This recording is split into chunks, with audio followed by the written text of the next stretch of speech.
So as I said, we're gonna go as far as we can today on this, and then we're gonna just pause this study. We're almost done with this book, but we're gonna pause it for, I don't know, 3, 4, 5, 6, 8 weeks, something like that, and we'll do social media, or glorifying God with social media, I think is what I called it.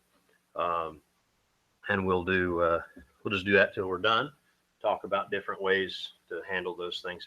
One of the things that I didn't mention, but we talk about how to block certain things and people and things like that. Also, we're going to talk about how to make sure that you don't get like the ads that you don't want to get. Takes diligence. It took me probably 6 months of don't want to see that, don't want to see that, don't want to see that, don't want to see that, until finally I rarely ever get, I mean, maybe once a month or so I'll get an ad that'll come up. I'm like, why am I getting that? And then I'll just, they come out with a different kind of beer about once a month, and then they put the ad in front of your face. And so anyways, there's that, and then other stuff too. But today we're talking about types of Christ in the Old Testament. And we're on session number 38, 37. We just did a review of the book up to this point, or at least high points. 38, we're looking at Melchisedec. Big long word there. There's a whole lot more to this than what he puts here, but he gives us 7 pretty good points that we're going to look at today. 6 times in the Bible, God says Jesus Christ is of the order of Melchizedek. In the book of Psalms, chapter 110, verse number 4, Hebrews 5:6, verse 10 as well. Also in chapter 6, verse 20, chapter 7, verse 17, and chapter 7, verse 21 of Hebrews, all mention Christ being after the order of Melchizedek. And we say, well, who was Melchizedek? And we're going to look here at that. And I'm debating on how far I want to go into it, because I'm pretty sure we won't get past Melchizedek today if I even begin to go deeper than the surface. So we'll just follow the Lord on that. So Melchizedek views Christ in his names. So he was the king of righteousness, the king of peace.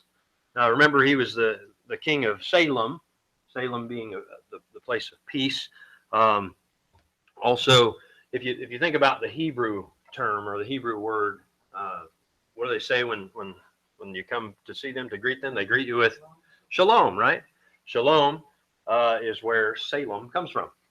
Shalom, Salem. It's a transliteration of the word. So he foreviews Christ in his names, and that is the King of righteousness and the King of peace.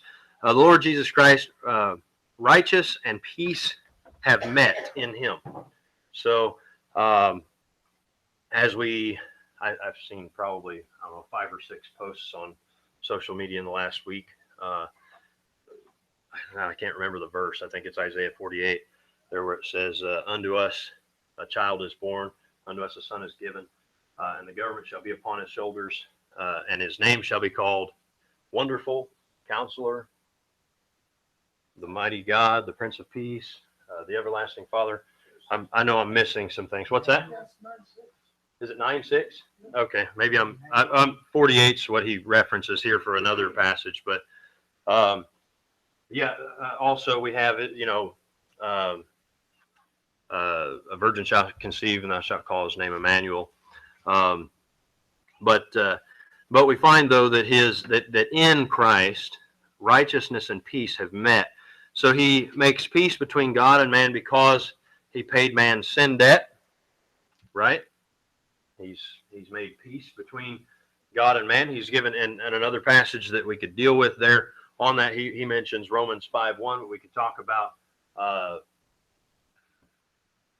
believe it's 2 Corinthians chapter 5, where it talks about being reconciled to God, and Christ is the one, the mediator, as we're not going to look at today, but in our chapter that we're going to be in today and Sunday morning, in 1 Timothy chapter 2, we have it says there's one mediator between God and man, the man Christ Jesus. And so he's the mediator. He's the one that goes between. He's the one that has caused the opportunity for peace between God and man through his cross. So we have that in the names of Melchizedek. And you can look at Genesis chapter 14 to see the original, the Melchizedek and what happened there and how Abraham gave tithes to Melchizedek. And it describes who he was and all of that as well. But number 2 here is he foreviews Christ in his city, as I just mentioned. Melchizedek reigned in Salem in chapter 14, verse number 18 of Genesis. And this later became Jerusalem and will be Christ's reigning city when he returns. When he returns, remember, I've said, I don't know, probably 100 times in the last couple of months that when Jesus comes back, he's going to sit on the throne of David there in Jerusalem. So it'll be his reigning city where he will rule the world for 1,000 years. And then even in eternity future, we'll have the new heaven and the new earth and the new Jerusalem. And we find that God dwells with man there in that city. So number 3 here, bless you. Number 3, Melchizedek foreviews Christ in his offices. What was Melchizedek? He was a king, but he was also a priest, right? And not only that, but he was a prophet. And we find there in these passages, maybe we should turn to Genesis chapter 14 to kind of see that. I know we're going to discuss this a little bit more as we get into that on Sunday evening, if the Lord wills that to be so. So chapter number 14, and he mentions here, let's see, so for his offices, we have verses 18 and 19. It says, and Melchizedek, king of Salem, brought forth bread and wine and was the priest of the Most High God. So he was a king and a priest. And he blessed him and said, Blessed be Abram of the Most High God, possessor of heaven and earth. So this blessed be Abram, and this is a prophecy of sorts, okay, that Abram will be blessed, but he's just saying that he is blessed. So we have, though, that Christ is foreshadowed or foreviewed in the offices of Melchizedek. So the Lord Jesus Christ is also king. Remember in 1 Timothy chapter 6, verses 14 and 15, he is king. He is also priest, our high priest. Hebrews chapter 7 through 10 deal with that. And then he's also the prophet. As we sing the song, right? Crown him prophet and priest and king. And so number 4, Melchizedek foreviewed Christ in his authority. Genesis chapter 14 is the first mention of tithing in the Bible. And it was long before God gave the law to Moses. That's something that a lot of people will say, well, wait a minute. Tithing is an Old Testament. That's a legal thing. That's a law thing God gave to Israel. But we see tithing happening with Abraham before the law. We also see tithing happening with Joseph before the law, right? And so we see the example that God had that already set out. Why is it that Abraham gave a tenth or tithed, gave tithes of all to Melchizedek?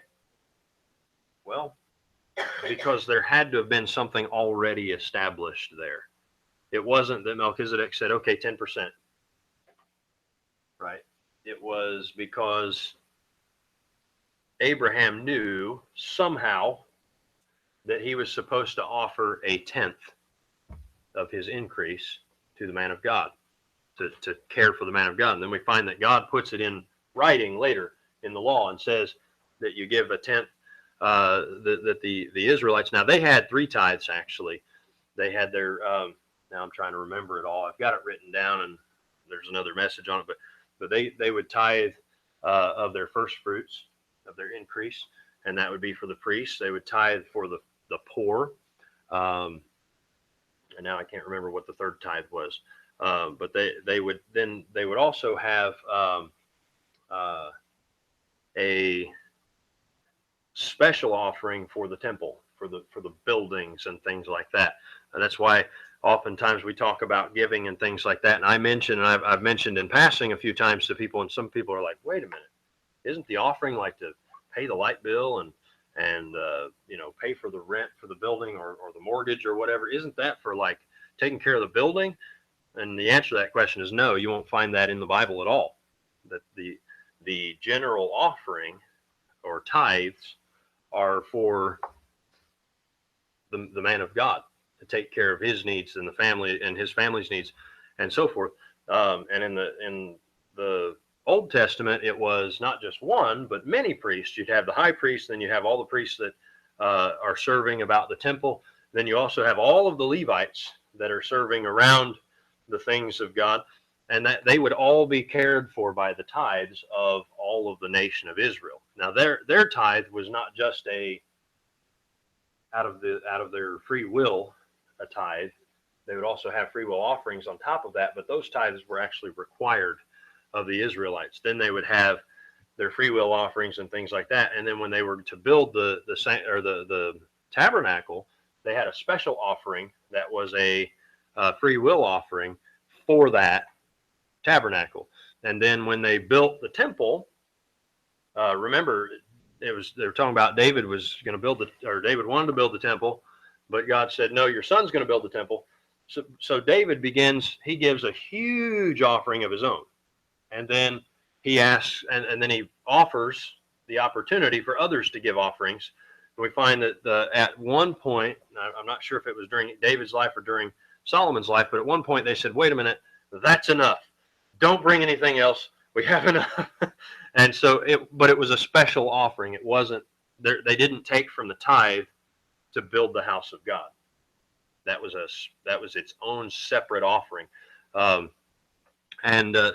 anyways, I know that's a sidetrack or bunny trail there, but we noticed though that Abraham noticed, or he knew somehow, God revealed to him in some way, and maybe it was something that God had established even as far back as Adam, but just didn't have it written down until the law, as far as giving an offering. It could be that the offering of Cain and Abel was a tithe. He just didn't mention that it was a tithe. Just interesting thoughts. But we do know that somehow Abram knew to give a tenth to Melchizedek. And so we find that he does this, and this establishes the authority of Melchizedek. Points out that he recognizes that Melchizedek is a spiritual authority, and that's why he gave the tenth to him. That's why he gave the tithe to him, because of recognizing he was a spiritual authority. And so it says, is the first mention of tithing in the Bible, and it was long before God gave the law of Moses. Tithing has always been God's plan for the support of his earthly work. God's people today tithe of their income, and he gives here, he says, to support God's great program of world evangelism. Tithing honors God as the giver and possessor of all. And we recognize that as you read through the Bible, the tithe, although we say it's to take care of the men of God, it doesn't belong to the men of God. So that's where you have where say in my position, I recognize that what goes in the offering, and I give as well, but what goes in there, it's not mine, it belongs to God. Now it's there to take care of us. However, most of the time I end up putting it into our $400 electric bill or something, here at the building that we use to meet in. But I recognize that whatever use it's going to have needs to be God's use. Yes, sir.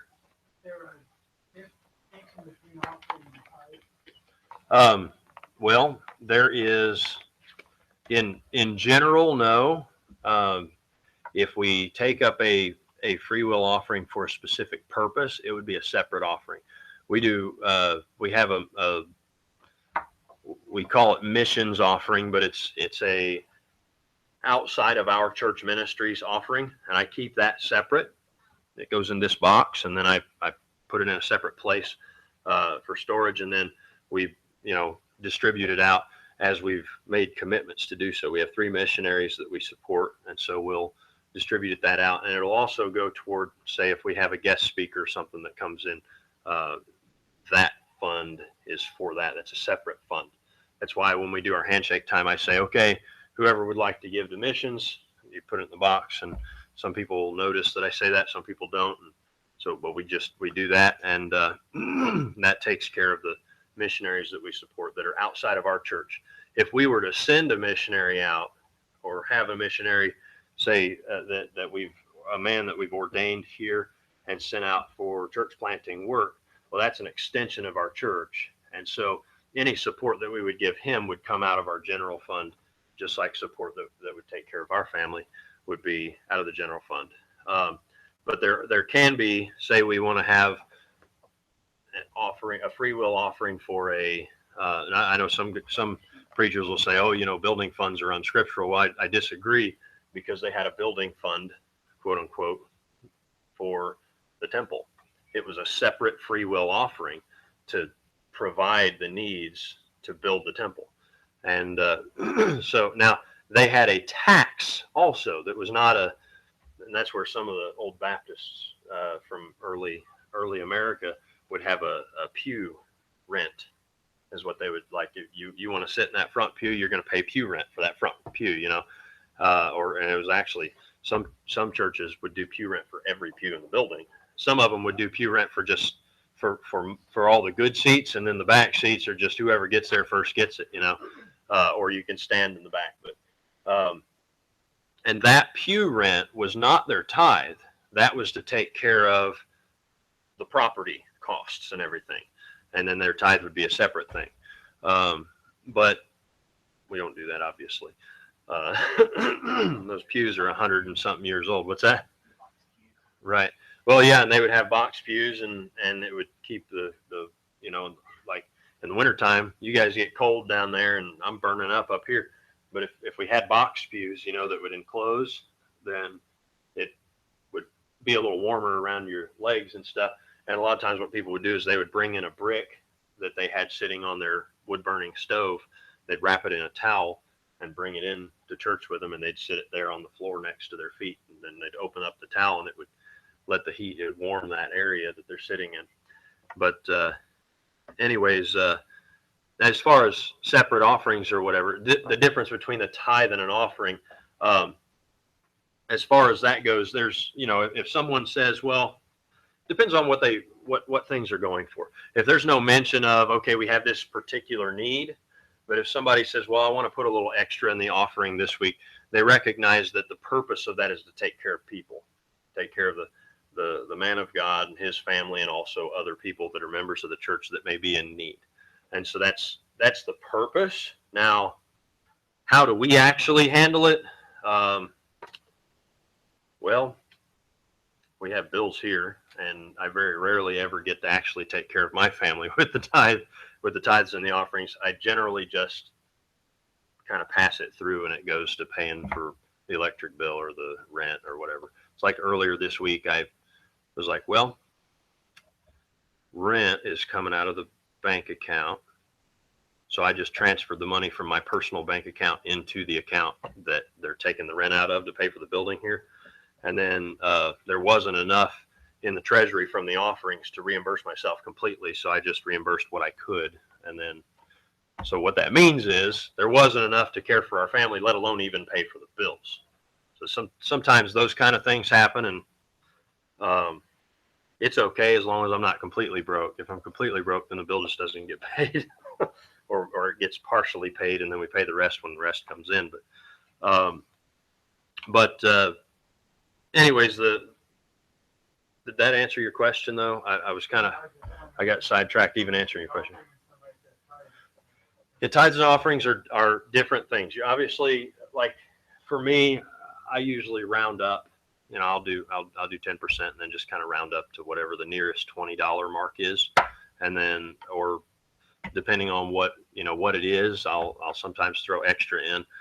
If I know that there are particular needs or something, then I will, of my own free will, based on the Lord's leading, I'll give extra. and that covers some of the needs.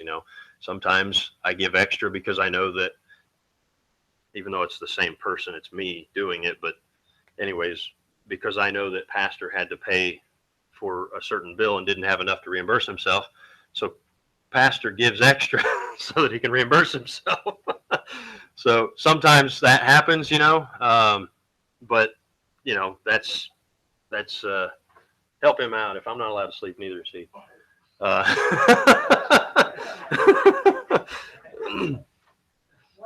Bring me a pillow next time. No, I'm just kidding. Yeah, I'm just picking on you, brother. I don't. See, he went to sleep later than I did last night. Yeah, I got to bed a little earlier, about 1:30 or so. So no, I got up this morning. I was like, man, why do I have to be up so early? But the offering is, and that's the other thing too, is like, I know some preachers say, well, I won't preach the tithe because we're not under the law and I don't want people to feel like they're legally bound. He said a lot of people that preach the tithe and teach the tithe, that's all they'll give is 10%. They're like, I gave my 10%. I'm good. And I said, well, I teach the tithe, but we also recognize that God expects us to give of our abundance. He doesn't expect to, and oftentimes we'll see in the Bible that people give of their lack, but he doesn't command us to give of our lack. He commands us to give of our abundance when it comes to a free will offering. When it comes to the tithe, it's just a comment. I just recognize I owe God the tithe. And so I just give it. He's provided for me, I can live off of 90%. And you know what? Sometimes I feel like, oh man, how can I? And the nice thing about the tithe is it's 10%, 10% of whatever. So it's not like, it's not like it's quote unquote breaking the bank because it's 10%. So it adjusts down as well as up. So whether I make $100,000 and give 10,000, or whether I make 10,000 and give 1,000, it adjusts its way down as I make less, and it adjusts its way up as I make more. And so it's just the way God set it up, Unfortunately, though, we also have to pay the government upwards to 50% on top of giving the tithe. And sometimes in some cases, governments will allow you to write off a percentage of your giving for charitable purposes. We don't necessarily encourage that here in terms of people giving to the Lord's work here, because we don't take quote unquote government subsidies as a church. Now, if you want to have a tax shelter or something to put your money into to write off on your taxes, you don't give your tithe to that. But if you wanted to give a free will offering or something, say to like Foundations Ministries or another ministry that you can write off, then that's a different thing. So that's where that goes. But he points out here, though, that Melchizedek is recognized as the man of God based on the fact that Abram gave tithes to him. That makes sense. So he recognized his authority, and he doesn't parallel that, but we recognize obviously that the tithe, if we read through the Old Testament, we look at every time it talks about, not every time, but most of the times when it's talking about the tithe, it says it belongs to the Lord. But then we also see in Leviticus where it talks about it belongs to Aaron, not me, Aaron, but Aaron, the priest, and it belongs to the Levites and all of that. But it doesn't belong to them. It belongs to the Lord, but it's for them. It's to care for their needs. So hope I don't make that too confusing. Does that make sense? Yes, sir. What do you mean?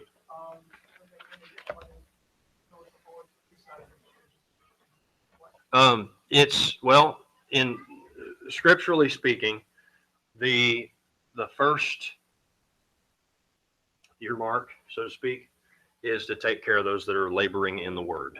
That's the primary purpose. Now, of course, when we're talking about a small work like this, I mean, we're not talking about much that's there for anything really.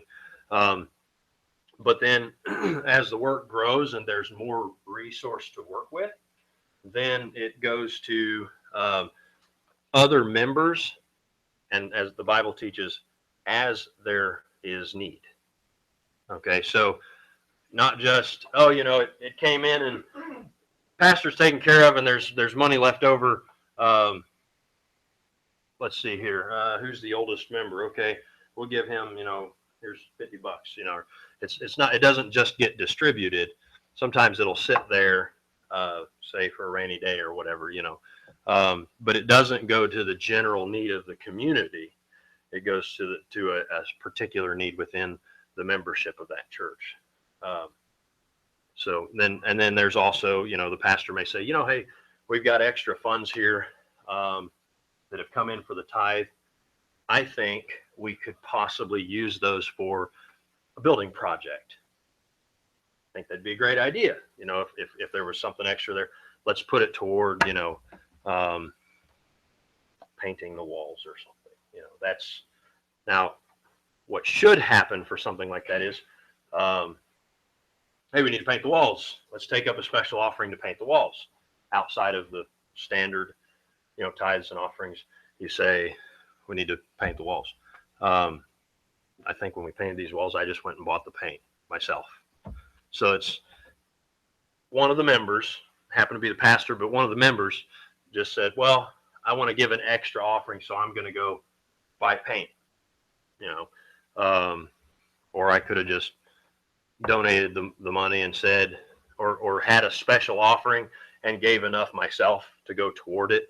I just felt it was easier to just go get the paint and get it done. So, so as far as who decides, the Bible decides all the time. I mean, all of our decisions are, we go to the Word of God and say, what does the Bible say? So, of course, your first step is to take care of the ones laboring in the Word. In our case, we just have one. Of course, we have Travis too. That's kind of quasi. Sometimes we're trying to kind of develop him into that role. Maybe not as a pastoral figure, but maybe eventually maybe a deacon or something like that. But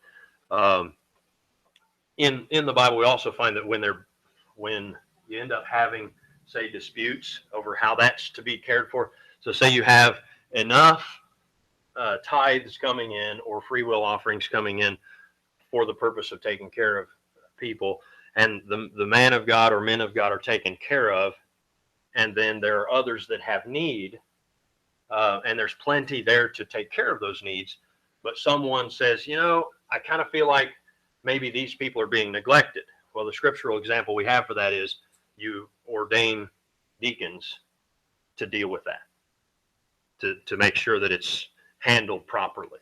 But that's when that situation comes up. There's other places for deacons within churches, but in small churches like this, there's really not a need yet. Probably when we get, I'd say maybe closer to 60 or 70 members, we're probably talking about, okay, maybe we should have a deacon, or we happen to have somebody that would be qualified that it seems to fit, then, we kind of could probably try to just make that work, and then we would develop them into that role as the need is there. So does that make sense? Does that answer your question though? Okay, good. Amen. So I know we're talking about, church finances and stuff like that, but that's not necessarily relevant, but I thought, well, we're here, we'll deal with it.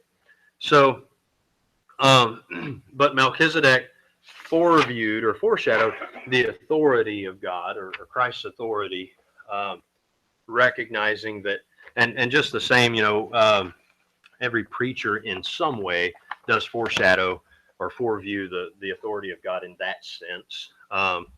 But we also recognize that in the New Testament, that the institution, I use that word loosely, that God has set up for that particular thing is the church. Not just any preacher anywhere can say, send your tithe, and such or whatever.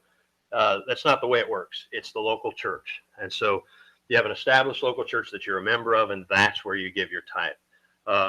In fact, I tell people that are not members here, that are not even coming here, they say, oh, I'd like to give to your ministry there. I say, well, we don't accept offerings to our church from outsiders, so to speak. Not to say that we don't, if they want to support the ministry, I tell them to support it in some other way.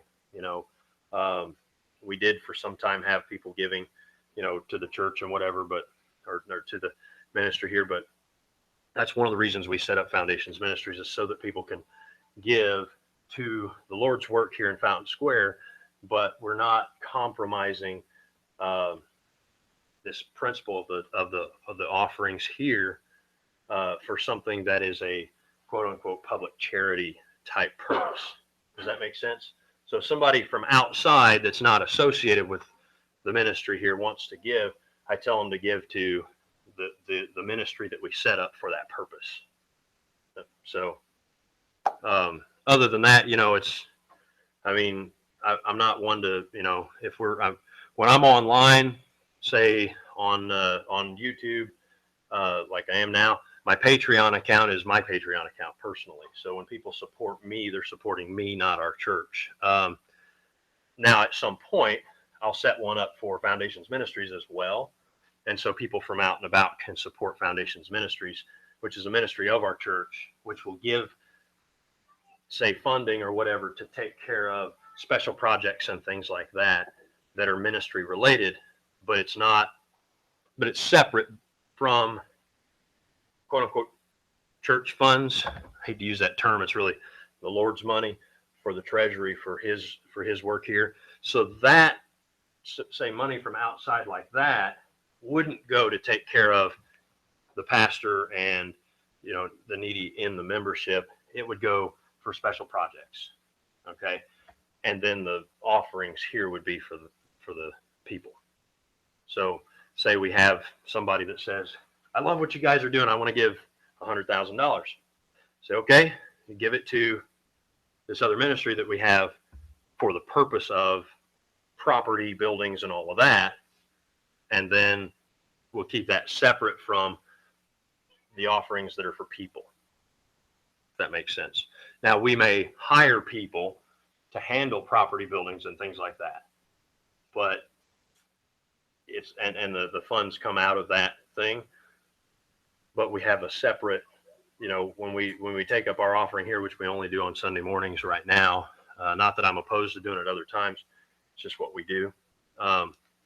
But we try to kind of keep those. I'm trying to keep those separate. Trying to separate the property from the people in terms of funds and stuff, because that's what I've always preached, that I believe the Bible teaches that our offerings here are for people, not for property.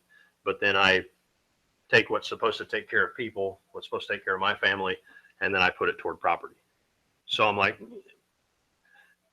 for 5 years, I'm preaching one thing and doing another.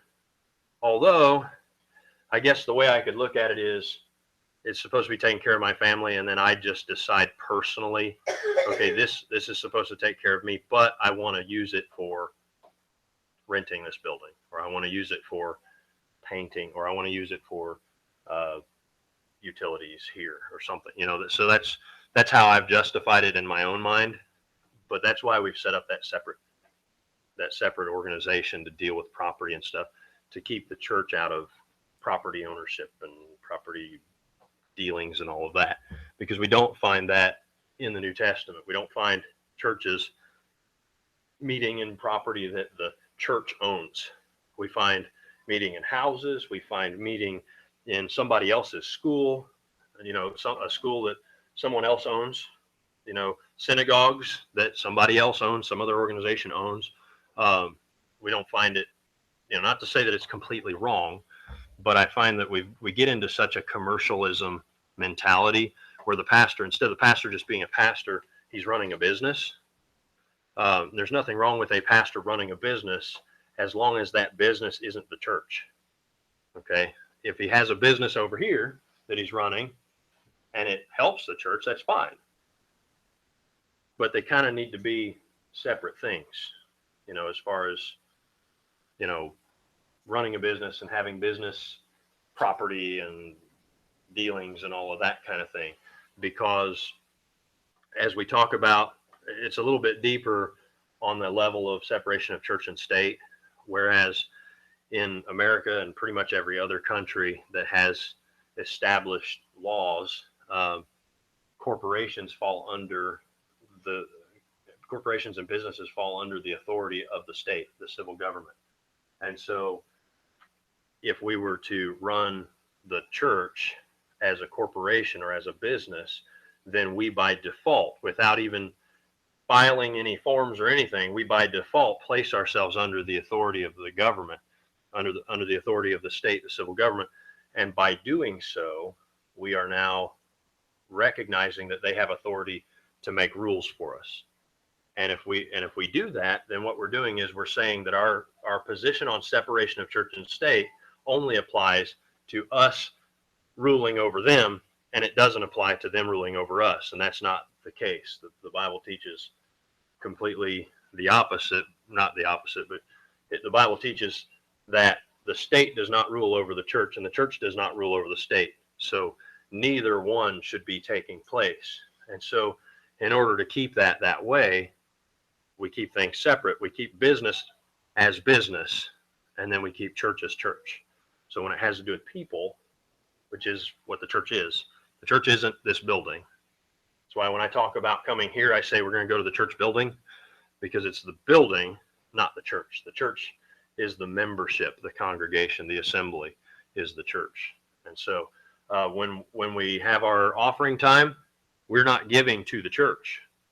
It's actually the church that's giving to the Lord. And that's the scriptural concept. We're giving to the Lord, not to the church. Because if we were going to give to the church, I'd just say, all right, all the members, come on up here. All right, get your wallets out now. Give each other money. That would be giving to the church. Literally, you know. In America, we've kind of come up with this mentality that the church is something you can give to. We can't give to the church. Scripturally, you just can't. It's not possible. Now, say you're coming from outside and you want to give to the church.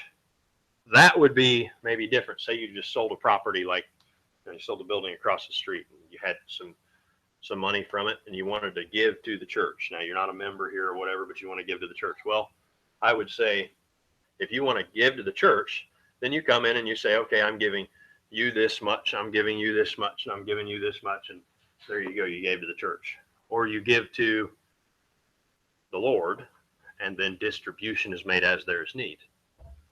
So I know that may seem overcomplicated as far as keeping people separate from property, but doing so keeps the government over here where it belongs and the church over here where it belongs, instead of having one over top of the other. So some people are like, what's the point? Just incorporate, have a 501c3 and run a business. Well, I'm not trying to run a business. I'm trying to be a church. And then, there may be some business aspects that the members of the church or the assembly may do, but we're going to do those under the authority of the government, not as a church, but as a separate entity. So hope that's kind of clear. Maybe that's helpful. We don't see a lot of these problems in the Bible, in the Old Testament, or really even the New Testament, because they didn't have all this entanglement going on. In fact, it wasn't until about 200 to 300 years later, after the churches were established, that we find Rome saying, we need to find a way to control this Christianity thing.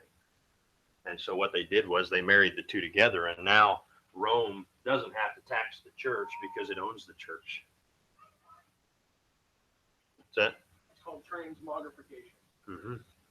So they own the church. They didn't have to tax the church because they owned it. And they said it's tax exempt. But citizens, you have to give to it or you're in big trouble. And so there would be, and they would have taxes that would go to the church. They're the organization that they established for this purpose. And so, Baptist or Baptistic people from all ages, even before they were called Baptists. In fact, the Catholics recognized the Anabaptists, which were, they called them Anabaptists because they would re-baptize, which we don't believe it was rebaptism. It's just baptism in the first place. But they would call them Anabaptists because they hated them, because those that were infant baptized, the Baptists said, well, you got saved, you need to be baptized. And so they would baptize them. And then the Catholic institution would say, wait a minute, how, you can't do that. They've already been baptized. And the Baptists would say, no, they haven't. They weren't saved. So it wasn't baptism. You just sprinkled them or got them wet. And so after, and so they would chase them around and try to kill them and stuff like that. The Catholic institution would chase Bible believers all over the Alps, all over Europe, all over the Middle East, all over Northern Africa, and even into Middle Africa and Eastern Africa and Western Africa, and kill them.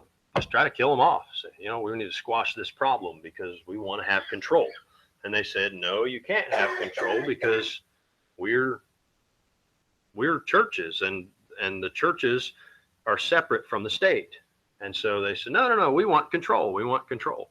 We want your offerings. We want your, we want to have a centralized control. And that's why the Vatican is so rich, is because they had centralized control over all of the quote unquote churches that they hijacked and made a part of their hierarchy.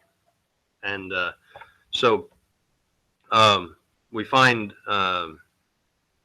this offering issue. They usurp the authority of God. The state usurped the authority of God. Constantine did, and married the two together. But the Baptist position ever since Jesus and John the Baptist was that the state and the church are separate, right? What was it that Jesus said? Render unto Caesar what is Caesar's, and render unto God the things that are God's. And so that puts a separation between the two. Yes, every man is accountable to Caesar, the state. I'm switching it here. Caesar was over here a minute ago. Every man is accountable to Caesar, or the state. We all have a responsibility to our civil government to take care of those things. Tribute to whom tribute is due, and toll unto whom toll, and custom to whom custom, honor to whom honor. But then we also have a responsibility to God through the church. And so, but those are separate, not together. And so when the church sets up, see, this whole business thing, we recognize, and it has been for centuries, that businesses fall under the authority of the government. Why? Anybody know why? Taxes, regulation, all that. But because businesses are, what they've done is they've set up a mechanism by which a organization can become an individual. It's called an artificial person, because persons are under the authority of governments, because that's the way the governments work, right? You have people, and you have their representatives, and you have the authority that's set up as a whole. When we talk about the state of Indiana, we're not talking about necessarily the land. We're talking about, when we talk about the government of the state of Indiana, each of us are actually a part of that. We're all citizens of this state, and so therefore we have a part in the civil authority of the state, and the powers that be are derived from God through the people, through we the people. And so when I want to do business using the economy of this particular state, which happens to be the same economy of the country, then I have to set up and operate my business according to the laws of this state or this country. And so what I would do is I would create an artificial person and call it whatever I want to call it. And that's what you say, you're doing business as this artificial person. Well, then some corporations, you spread out liability over, say, a board of directors or shareholders or whatever that own this artificial person, but the artificial person is accountable to the government. And so if you set a church up as an artificial person, and that's why that whole concept or thought process of giving to the church came to be, was because the church became an artificial person, as opposed to being a real and spiritual body that represents the Lord Jesus Christ, of course, the head being in heaven. And we recognize that the money portion of that is really just to take care of the people that are doing the work of the ministry. And then the property side of that is really just taken care of by the charitable allowances of other people. And so in Corinth, we have the charitable allowance of Tyrannus. I believe it was Corinth, right? The school of Tyrannus is either Corinth or Ephesus. I think it was Corinth. And that's where they met. That's where Paul taught. And that's, so they also would meet in people's houses. And so the charitable contribution of a person allowing them to use their house would be, the place that they would meet. Now that person would take upon themselves the burden of cleaning the place, getting it ready, paying the bills and all of that. And likely there would be a contribution to that person just as a, hey, thank you for, like as a love offering, but it would cover some of those costs. And so it would keep that separate though. You have the civil side being dealt with by people and businesses like the School of Tyrannus. And not to say that they had it like corporate law or anything like that necessarily, but that's how it would be dealt with. And then you have the church would be handled separately. The people and contributions to people and things like that would all be over here. Does that make sense? Roman taxing wasn't income tax either. So that's another interesting situation, and we didn't have income tax here in America until 1913, I believe it was. Yeah. So, you run into a bunch of other issues because, and the IRS has even made accommodation for gift receiving and giving, and so, an individual person can receive up to a certain amount of money in gifts from any other one individual person during a calendar year, that those gifts would not be taxable. Ephesus. Okay. It was either Corinth or Ephesus. Yeah. I keep going back to Corinth, but Ephesus. Okay. Then there would be, so an individual may receive gifts from multiple people, as long as no one individual person gives more than that certain amount. It's different now than I think it used to be like 10,000. They may have gone up or down. And so as long as no one individual is giving more than that amount, then those gifts are not taxable to the person receiving, or against the person receiving them.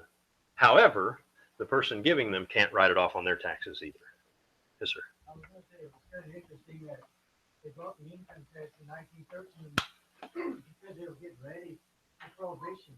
So much of the taxes came from alcohol. Mm-hmm. They were getting ready to prohibit alcohol. And then go figure, when they repealed prohibition, they didn't repeal income tax. It was just a ploy to get, and that's what's interesting is the quote unquote conservative right will fall for that kind of thing. Oh, hey, if you will outlaw alcohol, we'll pay an income tax. And so they said, okay. And so you have the big compromise, and then you have, not very long later, hey, it wasn't such a good idea to outlaw alcohol. Let's change our mind and change it back. Never mind that whole income tax thing. We'll keep that part too. Yeah. So, yeah. So anyways, number 5, we're going to fly through the rest here. Number 5, Melchizedek foreshadows Christ in his work. He ministered to God's people. He blessed God's people, and he glorified God. You find that in those passages there that are referenced. Number 6, and I'm not going to reference any of the passages here because we're way over time and I want to get through here. So number 6, Melchizedek foreshadows Christ in his provision. Melchizedek provided bread and wine for Abraham. This foreshadows Christ's provision of his body and blood for the needs of his people. Number 7, Melchizedek, and that's an important one, by the way, to dwell on if you just think about that this afternoon for a while. Melchizedek foreshadows Christ in his mystery.